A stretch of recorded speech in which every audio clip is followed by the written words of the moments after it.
Assalamualaikum warahmatullahi wabarakatuh. Kembali lagi dengan Problem Solving YouTube channel. Hari ini saya kedatangan sebuah modul dari ACLG ya teman-teman. Jadi ini ceritanya modulnya mati atau AC-nya mati karena tersambar petir ya teman-teman dengan tipe EBR 37376101 ya. Jadi buat teman-teman yang mau nggak mau oprek-oprek ya, mau langsung aja ganti satu set, ini juga saya sudah carikan referensinya. Di toko online ada yang jual sekitar 285, bahkan ada yang lebih murah lagi kayaknya ya. Jadi teman-teman langsung cari aja di toko online yang lain, misalkan ya kisaran di atas 200 berarti ya. Di atas 200 mungkin di bawah 300. Nah, buat teman-teman yang mau dioprek ya berarti dilanjut videonya. Tapi sebelumnya buat teman-teman yang belum subscribe ya channelnya, silahkan di subscribe karena masih banyak video tentang apa aja yang bisa kita bikin atau kita lakukan sendiri atau kita perbaiki sendiri di rumah. Nah, untuk modul AC ini ketika tersambar petir ya, rata-rata itu kena power supply-nya. Seperti biasa langsung aja kita lakukan anaconda ya teman-teman, yaitu analisa kondisi yang ada. Tadi sikringnya udah kelihatan putus ya teman-teman. Dan ini juga terlihat ada elko atau dan IC ya, IC PWM atau IC switching ini juga gosong. Kita juga bisa melakukan pengukuran dengan menggunakan multitester di ohmmeter kali satu aja ya teman-teman. Seperti biasa kita gunakan untuk mendeteksi sesuatu yang putus ya. Jadi ini kalau kita gabungkan kan jarumnya ke nol ya. Nah ini sikring ini nggak bergerak, artinya emang putus. Ya emang biasanya kalau kena petir, sikring pasti kebakar atau putus ya teman-teman. Selanjutnya komponen aktif lain yang bisa kita ukur ini salah satunya adalah lilitan ya teman-teman. Jadi di sini lilitannya kita cek apakah putus dan lilitannya ternyata masih oke ya teman-teman. Karena jarumnya masih ke nol, artinya masih terhubung. Selanjutnya komponen aktif berikutnya adalah dioda. Di sini terlihat ada dioda yang kalau kita ukur itu dibolak-balik jarumnya bergerak ya. Jadi kalau dibolak-balik jarumnya bergerak, komponennya kita copot. Kita coba copot dulu dengan solder dan pengangkat timah ya. Nah ini elko-nya yang kita lepas yang kebakar tadi, ternyata kakinya tinggal satu ya teman-teman. Dan ini adalah penampakan dari IC switching ya, yang pecah ya teman-teman. Dan ini dioda yang udah short ya, pakai IN 4007S ini ya teman-teman. Karena waktu di PCB tadi short ya, kita ukur di luar, kita ukur bolak-balik, sebagaimana kita mengukur dioda ya. Jadi kalau bolak-balik bergerak jarumnya, artinya diodanya short. Kita copot juga transistor yang deket-deket area power supply pokoknya ya teman-teman. Kita ukur. Untuk pengukuran transistor saya selalu menggunakan ini ya, GM328. Jadi alat ini sudah pernah saya unboxing dan sudah ada linknya di deskripsi ya. Jadi kalau teman-teman pengen tahu, langsung aja klik videonya. Jadi kita ukur pakai ini ya. Di sini hasil pengukurannya masih menunjukkan sebagai transistor ya. Biasanya kalau udah rusak, itu nggak kedetek lagi sebagai transistor. Kalau ini masih kedetek nih, karena kaki 1, 2, 3-nya itu masih transistor ya. Dan ini adalah kumpulan dari komponen-komponen aktif yang sudah kita ukur dan kita nyatakan rusak.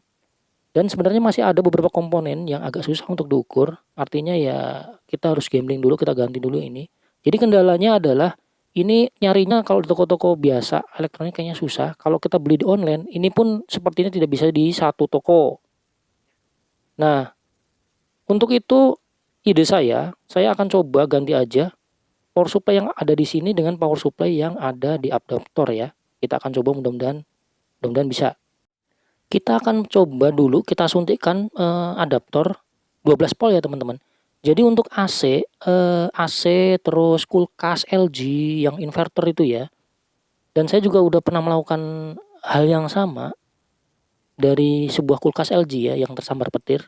Itu saya ganti dengan power supply-nya AC malah ya, modul AC yang udah rusak programnya. Nah, sekarang ini modul AC yang rusak PSU-nya akan coba saya ambil dari PSU adaptor 12 volt. Jadi kita akan coba dulu suntikkan power adaptor 12 volt ya. Untuk area nyuntiknya itu adalah power output dari trafo ferritnya ya. Jadi trafo ferrit itu begitu keluar itu biasanya ada dioda terus ada elko yang paling besar. Nah, elko yang besar itulah yang plus minnya kita masukkan arus 12 volt. kita coba pasang dulu panelnya ya, biar kelihatan kalau hidup atau tidak. Ini udah kita suntikkan, kita akan coba colokkan ya. Di sini sudah bunyi bip ya teman-teman, dan juga lampu indikatornya berkedip, menandakan IC programnya bekerja mendeteksi error ya. Ini langkahnya saya percepat ya teman-teman. Jadi ini trafo favoritnya, yang penting itu trafo favoritnya kita lepas. Nah sisanya terserah teman-teman lepas atau tidak.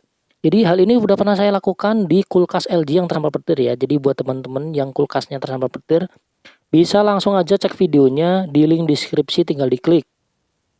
Nah untuk input adaptor itu sendiri ya, biasanya kan adaptor kan dicolokin gitu ngidupinnya ya. Nah untuk nanti AC-nya itu akan kita ambil dari arus setelah lilitan ini ya teman-teman. Jadi biasanya power supply SMS itu memang pakai lilitan ini kan, salah satu fungsinya untuk biar nggak noise ya. Jadi kita akan ambil arus AC-nya ini dari output yang setelah lilitan. Jadi sebelah sini satu, sebelah sini satu. Jadi kalau secara tulisan itu L dan N ya. Jadi N-nya itu netral, L-nya itu yang arus fasenya ya. Atau bolak-balik sih sebenarnya bisa. Ada beberapa adaptor 12 volt 2 ampere yang saya punya ya. Jadi ini akan saya coba terapkan dulu. Ini kelihatannya kepanjangan. Nah ini yang agak kecilan, nanti kita pecah. Nah, ini adalah penampakan adaptornya ya. Di sini tulisannya 12 volt 2 ampere. Dan ini adalah kondisi setelah kita pecah ya. Jadi lebih kecil. Selanjutnya kita juga melakukan simulasi dulu ya. Kira-kira kalau rangkaian adaptor ini kita gabungkan, masukkan ke dalam boxnya, ini muat apa enggak gitu. Dan ternyata muat ya teman-teman. Nah ini biar kabelnya nggak mentok casing ya. Jadi ini terpaksa saya bor di area tengah-tengah trafo ferit ya. Bagian PCB yang aman. Nah, ini saya bolongin nanti buat wadah kabelnya ya. Jadi lubang ini nanti untuk dimasukkan kabel output dari adaptor ya. Jadi nanti untuk positifnya kita seperti halnya tadi kita trial ya. Jadi kita akan suntikkan di elko yang paling besar itu ya. Setelah trafo ferit itu ada elko nih yang besar nih, itu plus minnya dari situ. Atau paling gampang nanti cari aja yang sejajar dengan elko itu, maksudnya yang sejalur dengan elko itu. Dan ini kita siapkan kabelnya, kita pakai yang warna hitam dan warna merah ya.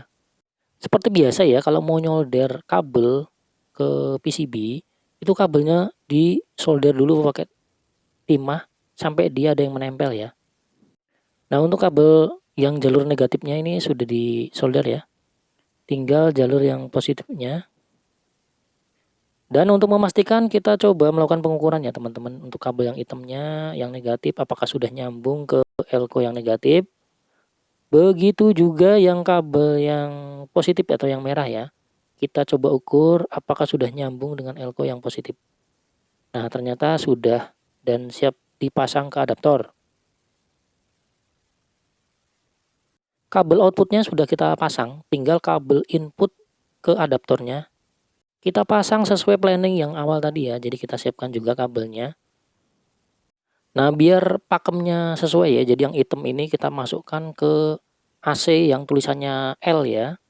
Sebenarnya sini kalau arus AC itu boleh bolak-balik, tapi biar standar lah ya. Nah untuk yang N itu biasanya warnanya biru, tapi ini nggak ada kabel biru, jadinya warnanya hijau belang ya. Selanjutnya kita solder dan pastikan solderannya rapi dan menempel dengan baik ya teman-teman. Nah untuk pengamannya, biar tidak bersentuhan dengan part lain, ini saya coba isolasi saja ya. Biar tidak bersentuhan dengan komponen aktif. Kira-kira kayak gini lah ya. Selanjutnya kita masukkan ke casingnya ya. Tadi sih sebelum dipasang, itu udah kita simulasikan muatnya. Dan ternyata ini memang muat ya. Nah untuk mengetesnya ini kita pinjem kabel output outdoornya ya. Kita pindahkan ke input AC-nya. Jadi kabel yang coklat ini sebenarnya kabel itu adalah kabel output yang keluar dari relay untuk menghidupkan outdoor ya. Jadi ini kita pinjam dulu, kita pindahkan. Dan nanti kalau sudah selesai dicoba itu dibalikin lagi ya teman-teman. Karena itu buat outdoor. Nah ini sudah nyala ya teman-teman. sebagaimana tadi kita trial sebelum dipasang seperti ini ya. Dan ini udah kedip-kedip menandakan IC programnya memang sudah bekerja mendeteksi komponen-komponen lain yang belum terpasang. Dan ini adalah penampakan dari pemasangannya ya teman-teman. Jadi ini agak susah untuk mengambil gambarnya karena sendiri, dan emang ini biasanya dilakukan oleh orang-orang yang udah biasa nyempotin modul AC ya. Jadi sebenarnya teman-teman gak usah khawatir karena ini colokannya itu kalau kita amati dengan seksama itu nggak mungkin kebalik ya, karena colokannya itu besarnya juga beda, lebarnya juga beda, cuman kelihatannya kabelnya banyak. Soket-soketnya juga nggak mungkin kebalik ya teman-teman karena gedenya itu beda. Jadi yang penting mungkin di videoin aja nyopotnya. Ini kita coba ya, kita coba hidupkan dulu. Dan ini sudah nyala, nggak kedip lagi karena part-part lain sudah kedetek ya sama IC programnya. Kita coba pakai remote. Nah, ternyata juga sudah merespon. Coba hidupin lagi. Dan kita coba dulu ya, apakah AC-nya dingin, outdoor-nya nyala apa enggak. Nah, ini ternyata nyala dan sudah ada tetesan air ya. Nah, ini AC-nya sudah sembribit lagi ya teman-teman, udah ada. Nah, buat teman-teman yang belum subscribe channelnya, silahkan di subscribe, di like, dan di komen karena itu adalah untuk meningkatkan performa channel ini. Demikian videonya, mudah-mudahan bermanfaat. Terima kasih.